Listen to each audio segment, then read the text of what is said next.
Hello viewers, Tollywood story এক্সপ্লেনারে তোমাদের সবাইকে স্বাগত জানিয়ে পরশুরামের আজকের পর্বের রিভিউ আমি শুরু করছি। শুরুতেই দেখা যাচ্ছে নন্দিনী যখন বাড়িতে ফিরেছে, নিজের ঘরে যাচ্ছে, তখন জিৎ মুখার্জি পিঞ্চ করে বলছে, কিরে মুখ লুকিয়ে ফিরে এলি নাকি? মুখ লুকিয়ে দরজা দিয়ে এখন ঘরে যাচ্ছিস? খুব তো তটিনীর হয়ে লড়তে গেছিলি, কই কিছু পারলি? একদম ঝামা ঘষে দিল তো অ্যাডভোকেট বসাক। নন্দিনী কিন্তু চুপ করে আছে, মাথা নিচু করে বলে, খুব তো লড়তে গেছিলি, পারবি না, কোনো দিনই পারবি না। পারলি কবির চ্যাটার্জিকে দোষী প্রমাণিত করতে করতে? কোনো দিনই পারবি না। তখন আয়ুষী বলছে, ওফ তুমি পিঞ্চ করছো কেন বলো তো, ছেড়ে দাও না। নন্দিনী দি, যা, তোর জন্য আমি একটা সুন্দর শাড়ি, সমস্ত অর্নামেন্টস সব কিছু আমি রেডি করে রেখেছি, যা রেডি হয়ে আয়, আমরা সবাই আরাধ্যার পার্টিতে যাব।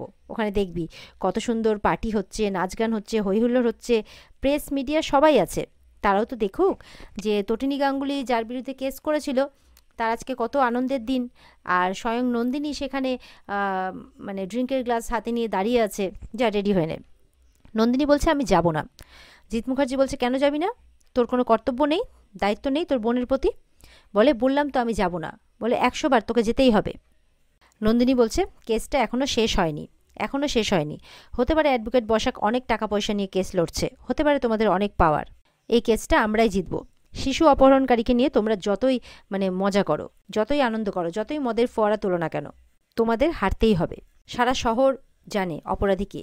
তখন সত্যজিৎ আসে, এসে বলছে, শহরবাসী ভুলেও যাবে, মানুষের স্মৃতি খুব দুর্বল।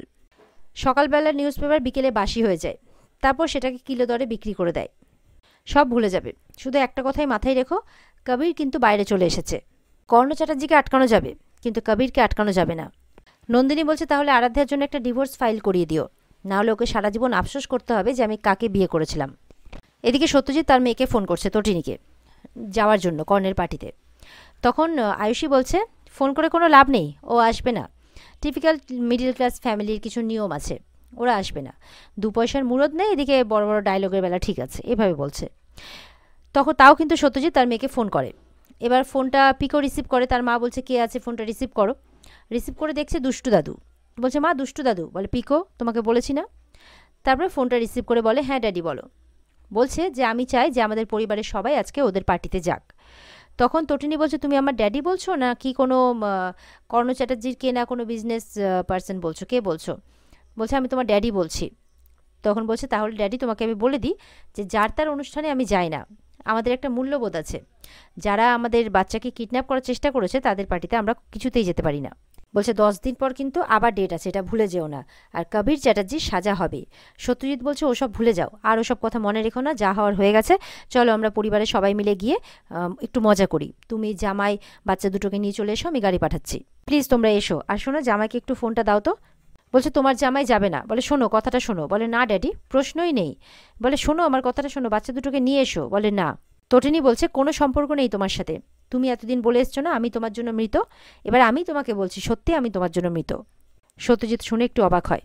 জানো তো ড্যাডি, আমরা মধ্যবিত্ত হয়ে না অনেক সুখে আছি, আমার বাচ্চা বর সবাইকে নিয়ে অনেক সুখে আছি। আর তোমাদের ওখানে হয়তো পার্টি হচ্ছে, সেলিব্রেট হচ্ছে, টাকা পয়সার অভাব নেই, কিন্তু তোমাদের ওখানে অসুখ আছে, তোমরা সবাই অসুখে পড়ে আছো, সুখ নেই। দেখবে তোমাদের একটা ভয় তারা করবে যে 10 দিন পরে কি হবে। সত্যজিৎ বলছে, আরে কিচ্ছু হবে না। বলছে, শোনো কিচ্ছু হবে না, নন্দিনীকেও আমি পার্টিতে নিয়ে যাচ্ছি। তটিনী বলছে, দিদি যাবে না। আমি বলছি দিদি যাবে না, কারণ দিদি মায়ের মতো হয়েছে, তোমার মতো হয়নি। এখন আমি ফোনটা রাখছি। যেই ফোনটা রাখতে চাই, আবার সত্যজিৎ বলছে, শোনো তটিনী শোনো, কথাটা শোনো। তটিনী ফোনটা কানে নেয়, বলছে, আজকে পার্টিতে না গেলে কবির চ্যাটার্জি ডেসপারেট হয়ে যাবে। আমি আজকে গিয়ে তোমাদের মিউচুয়াল করিয়ে দিতে চাই, যাতে ওই চ্যাটার্জি পরিবারের তরফ থেকে তোমাদের দিকে আর কোনো কিছু না আসে। তটিনী বলছে, কোনো প্রয়োজন নেই, যা হওয়ার হবে, এ শেষ, আমি দেখে ছাড়বো। বলে ফোনটা কেটে দেয়। ফোনটা রেখে দেওয়ার পর তটিনী সমানে কাঁদতে থাকে। পিকো যায় কাছে, কি হয়েছে মা? পিকোকে কাছে টেনে নিয়েও কাঁদতে থাকে। এরপরে লাট্টু যায়, বলে, মা একটু খাও না মা, কি হয়েছে? কিচ্ছু হবে না, সব ঠিক হয়ে যাবে। তার মা খেতে চাইছে না, বলছে, রেস্তোরাঁতেও তো তুমি মাটন খেলে না, একটু খাও না। এই বলে অমলেটটা তার মাকে খাইয়ে দেয়। তার মা 2 বাচ্চাকে জড়িয়ে নিয়ে কাঁদতে থাকে। এদিকে পরশুরাম বলরামকে ফোন করেছে। বলরামকে ফোন করে বলছে যে বাব্বার অবধি পৌঁছতে হবে, যে করেই হোক।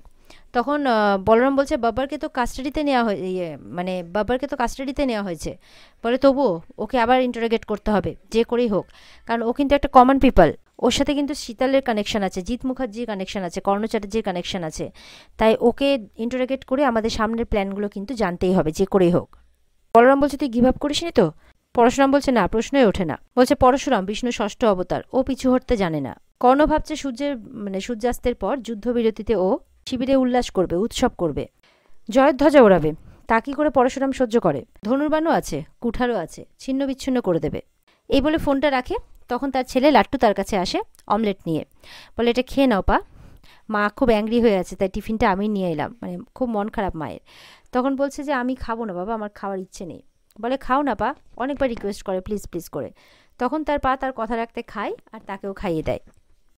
লাট্টু বলছে তুমি ফাইট ব্যাক করবে না? বলে অবশ্যই করব বাবা, অবশ্যই করব। কোর্টের ভিতরে কি হচ্ছে যা হচ্ছে সেটা তো আলাদা ব্যাপার, বাইরে কেউ বাঁচবে না, শাস্তি পাবেই।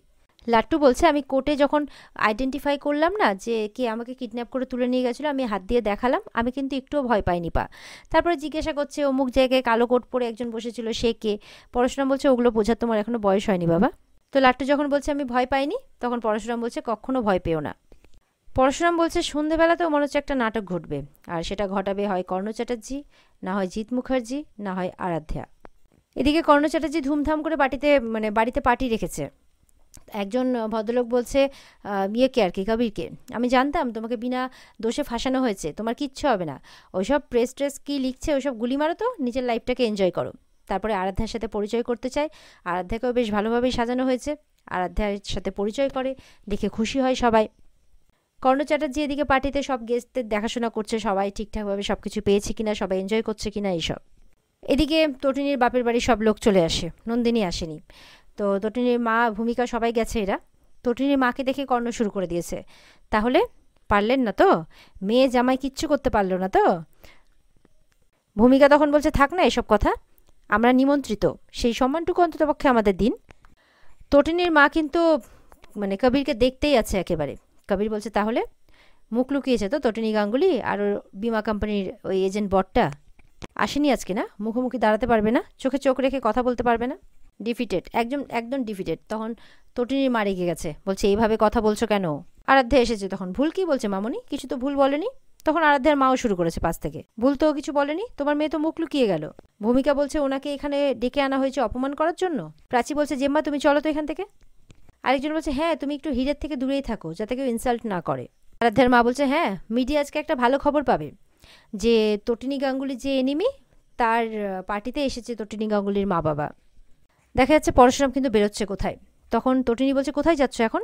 বলে ওই যে ঝাড়খণ্ড থেকে একজন ক্লায়েন্ট এসেছে আর কি, হোটেলে আছে, তার সাথে দেখা করে আসি। বলে যে এখন যাবে সন্ধেবেলা? বলে কি করবো বলো, সামনে মেডিক্লেমের টাকা ভরতে হবে, ছেলেদের স্কুলের ফিস, ছেলে মেয়েদের কোথায় পাবো বলো, ম্যানেজ তো করতে হবে না। তটিনী বলছে তোমার খুব পরিশ্রম হয় না সংসারটাকে চালাতে? পরশুরাম বলছে ম্যাডাম তোমার পরিশ্রমের কাছে আমার পরিশ্রম কিচ্ছু না। তটিনী তখন পরশুরামকে জড়িয়ে ধরে বলছে আমি তোমার সাথে কোর্টে খুব খারাপ ব্যবহার করেছি, আই এম রিয়েলি সরি। বলছে আসলে জানো তো আমার খুব হেল্পলেস লাগছিল, প্লিজ কিছু মাইন্ড করো না। পরশুরাম বলছে বাড়ির বউরা কত পরিশ্রম করে আমরা জানি, তার উপরে এই কোর্টের ঝামেলা, তুমি যে রুখে দাঁড়িয়েছো এটাই তো অনেক, বরঞ্চ আমার তো শেখা উচিত তোমার থেকে যে কিভাবে প্রতিবাদ করতে হয়। এবার পরশুরাম আর তটিনী কথা বলতে বলতে দেখা যাচ্ছে তটিনীর ফোন আসে কর্ণ চ্যাটার্জির। পরশুরাম বলছে ফোনটা আমাকে দাও। ফোনটা কানে নিয়ে ওদিকে জিৎ মুখার্জি বলছে আমার হাতে হুইস্কির গ্লাস, আর আমার ডান দিকে দাঁড়িয়ে আছে জিৎ মুখার্জি, বাদিকে সত্যজিৎ মুখার্জি, আর সামনে প্রেস মিডিয়া, এরা সবাই আছে। কালকে একটা বড় করে খবর হবে। আর জানো আমার এই হাতের এই এক প্যাক হুইস্কির দাম কত? তুমি দেখাওনি কোনো দিনও। চলে এসো। আর লাট্টুরাও তো মাংস খেতে ভালোবাসে, মাটন চিকেন সব কিছু আছে, চলে এসো, অনেক আছে, চলে এসো তাড়াতাড়ি চলে এসো।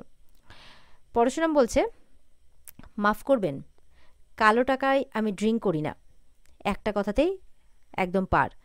জিৎ মুখার্জি কর্ণ চ্যাটার্জি একদম চুপ, রেগে যায়, বলে জামাই, চিৎকার করে ওঠে। আর এখানে আজকের পর্ব শেষ হয়ে যায়। তো বন্ধুরা এই ছিল আজকের পর্বের রিভিউ। ভালো লেগে থাকলে পর্বকে লাইক কমেন্ট করে জানাতে ভুলবে না, আর আমাদের সাথে জুড়তে চ্যানেলকে সাবস্ক্রাইব করতেও ভুলবে না। দেখা হচ্ছে তোমাদের সাথে আগামীকালকে। সবাই ভালো থাকবে, টাটা।